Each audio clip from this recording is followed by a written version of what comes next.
Some stories get passed down like old family recipes, told and told again, changing just a little each time but always holding the same truth at the heart of them.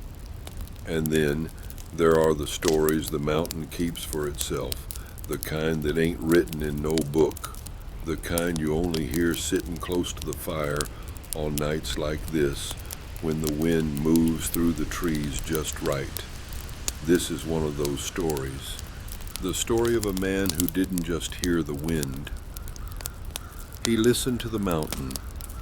There are men who listen, and there are men who don't. And then there are those who listen so well, they hear things the rest of us never could.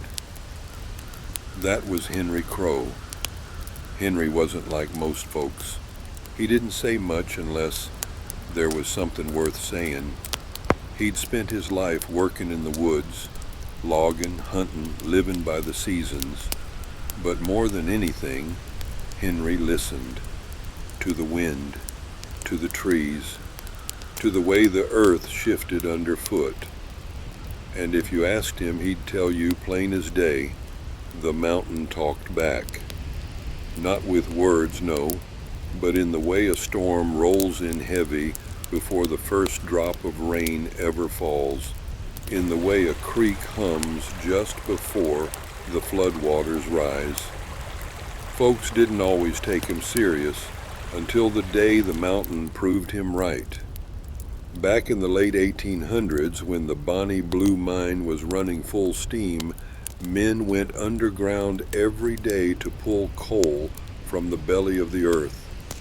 Dangerous work, but there wasn't much choice. 3 days before the disaster, Henry stood at the ridge looking down toward that mine entrance, brow furrowed deep.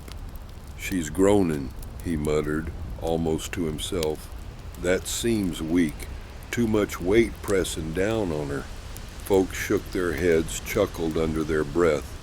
The mine bosses weren't about to slow down.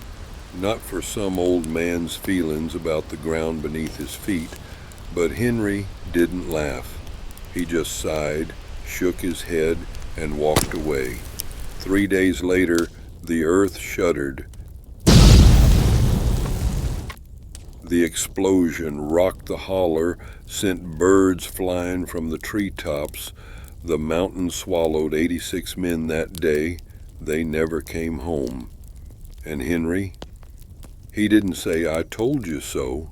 He just bowed his head, tipped his hat, and walked on. After that, folks started listening.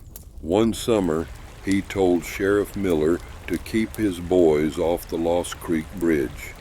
Said the ground under it wasn't right. Miller just grunted, waved him off. 3 nights later, a hard rain came, and just like Henry said, that bridge folded like a house of cards. Miller didn't wave him off no more. Henry lived a long time, long enough to watch the old ways start to fade, long enough to see folks put their faith in machines instead of the land. But he never stopped listening. Then, one October morning, he just stopped. He passed sitting in his rocker, face turned toward the mountain, as if he was still hearing something the rest of us couldn't. And on that day, not a single bird sang in the trees. Some folks say mountains don't talk. That Henry Crowe was just a man with strange notions and too much time in the woods.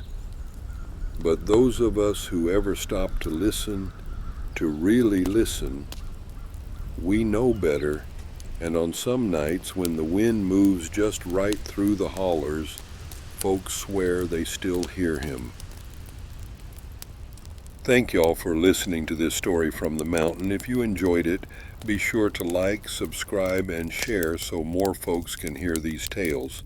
And if you've got a story of your own, one passed down, one the mountain ain't let go of yet, we'd love to hear it.